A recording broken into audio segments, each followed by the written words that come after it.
Hello, Grandmasters. Mike from the WCA. I do apologize for the week 6 update being late. I had trouble with my microphone and the system I use to capture the videos, but everything is up and working. I would like the 12 and 2 o'clock kids to spend a little bit more time going forward on their chesskid.com accounts. You really can take advantage of the position trainer that's in there, the tactics, the videos. I mean, there's so much on there for you guys to do, and of course just play. As summer approaches, I tell all of my private students, play as much as possible. You can almost put the studying on hold a little bit. Of course it's important, but you know, there's also nothing wrong with just playing chess. Play some games, find someone to play with, even find tournaments that are still running in different parts.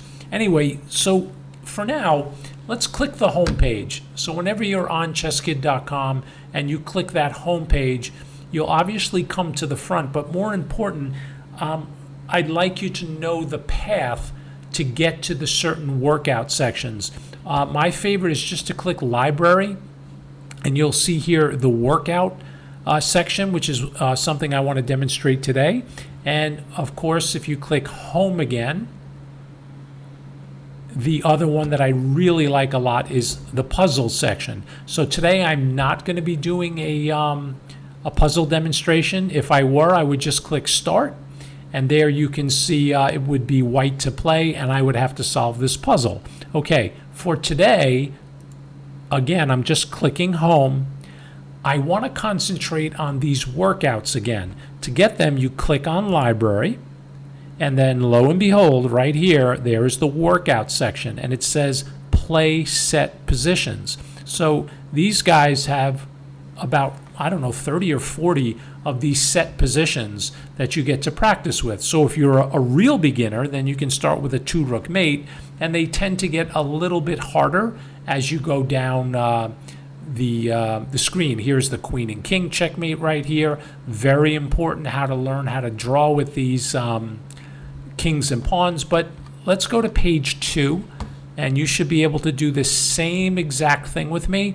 And let's click on letting go of a pawn. And here's why. We did this, I think we did this in the fall update on chesskid.com. So I'm coming back to it in case it does remind you of this position. If it doesn't, please make sure you learn it today. Anyway, white is up 2 pawns, and once you see this up here saying computer coach and nothing is moving, it's your turn, and you're white.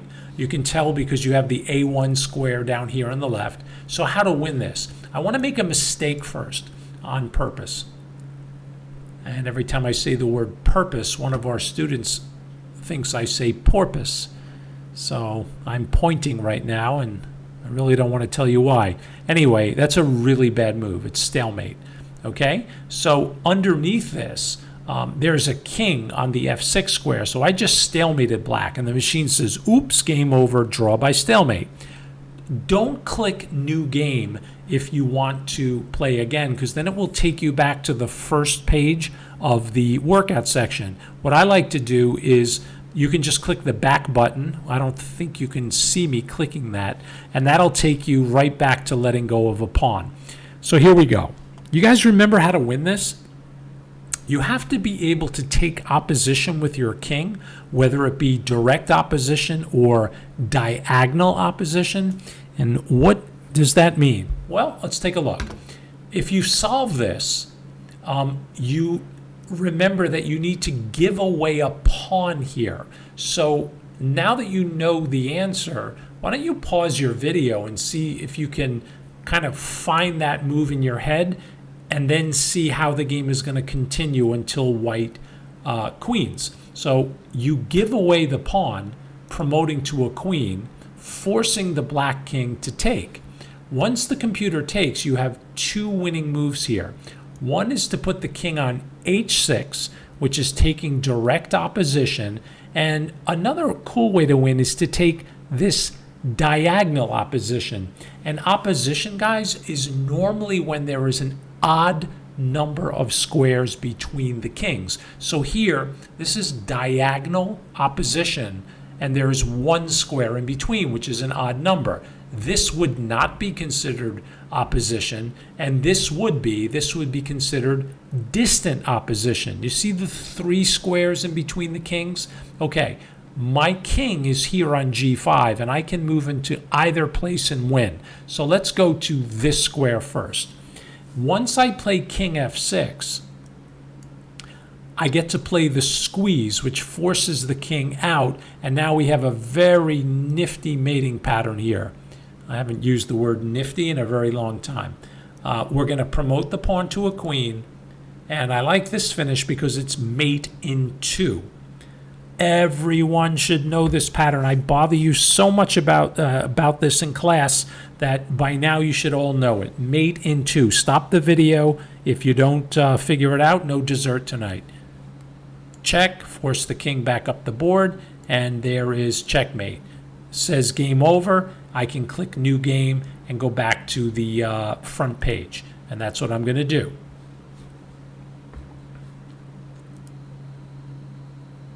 Okay, I now went back and then scooted over a couple of pages, and I want you to try this one as well. The king and pawn converting extra passer. A passed pawn is sometimes called a passer. In this case, I'll click it on, and remember, it's your turn when you get on these positions. There's no rush. There's no clock ticking. So take your time, look at the board, and try to envision how you would go about winning this game with white. Once you get the hang of this, it's actually pretty easy once you know the trick. And the main trick is to walk your king up the board with this pawn, and at some point you're going to get a position where the black king, because he's down a pawn, is going to have to come this way to stop this pawn. And once he does, your king should be in position to walk inside and then take a couple or all of the black pawns, which would give you obviously a winning position. The key is not to rush pushing this pawn too far up the board and just inviting this king to take it for free. So when in doubt in an endgame like this, centralize your king. Now, I'm going to play quickly. And remember, there is a computer running here, so it's been programmed to think that certain moves are better than others, and I'm sure some of the moves I'm going to play may not be best, but I do know the technique for winning. So all I have to do is very carefully start taking squares with my king, and I'm going to see if I can get this guy to start moving pawns over here, or give me a chance, like I mentioned, to get my king further up the board. Now, if he gives me the chance, I'm going to attack this pawn if I can get my king to that square. Once I get my king to that square, do you see how he'll have to protect it? He'll have to protect it with this move here. And once he plays f6, he's going to give the white king a path into the rest of his pawns. So now that the kings are in opposition, how about a waiting move? I just want to see if I can get him to move these pawns, okay? And again, do this yourself. All right, there's a pawn move. And again, I'm just going to kind of let him sit, and let's see what he does. Oh, he gave me an excellent. Isn't that wonderful? And I'm going to do one more. Hopefully, he'll still give me an excellent move here. I'm really hoping so. Okay, here we go. All right, now I'm going to sit because I know this pattern that these 4 pawns cannot get through. But once I got these guys to lift a little bit, if I ever get my king back here, I'm going to go apple picking. And how do I do it? Now it's time to run the pawn up the board. And that's it, guys. It's that simple. What does black do? Okay, he moved a pawn. We do not have to take him. Keep that in mind. We don't have to take. So I'll push the pawn. Because if he moves this pawn, we're going to take here. And it's that simple. Okay, he takes, so we will take back. And now we create a little pawn wedge here. And if you remember some of the other lectures, winning this pawn only requires my king landing on this square. Actually, any of these three, and that pawn will be mine. Okay, so here's a little trick. I want to lock him up on this side of the board. I don't care if he takes or pushes past. Either way is fine. Okay, he pushed past. So now all of his pawns are locked. So what's the winning idea? Do you guys know? Yep. Let's send the king walking. He has to stop that pawn. And sometimes the computers kind of freak out and they just do other things. So, yeah, you know what? I'm going to make him come after my pawn.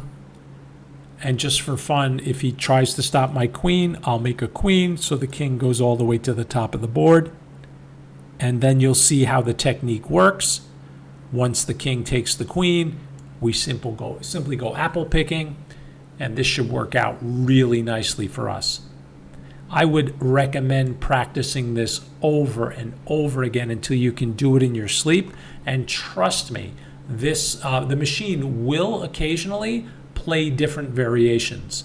So go for it. You're going to have a great time practicing this. Okay, so yeah, I could, you know what? I'm gonna be nice and let him take a pawn from us. Oops, you see, it doesn't like it because I did have a better move. I could have checked with my king, with my pawn, but again, this is a winning position, so I don't really care if he takes my pawn, because once he does, we have two pawns here, and I'm just going to turn one of them into a queen, and the game will be finished, I tell you. Okay, so let's finish it just for fun. Come on, mister, how do you play, I tell you. So I hope you guys know what to do with this, all right? Use it. And by the way, those workouts, there's so many of them, you can do any one you want. There's no reason that you just have to do the two here. I'm showing them to you just as a little helper so that you can get started. All right, so let's watch the end of the game. This should not be too hard. Not letting the king come in. And out we go. Make a queen. And the game is over.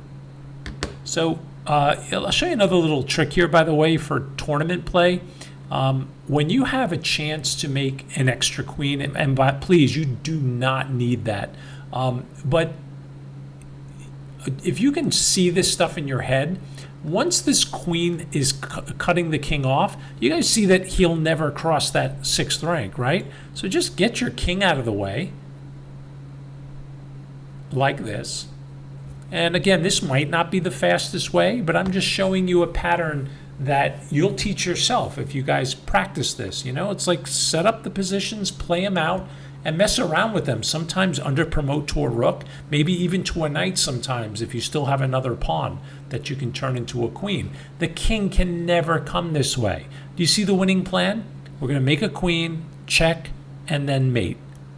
And of course, on every move, make sure that when you queen, it's not stalemate. So here it's not. We'll make a queen. You could even do this with a rook, and a simple mate in 2, right? 1 and 2. Okay, that's it. Please use the site. I'm going to monitor it and watch you guys come on here and practice this way in your tournament games. When you get these positions, you can fall asleep and still do it. Okay? All right, I'll see you birds in class on Sunday.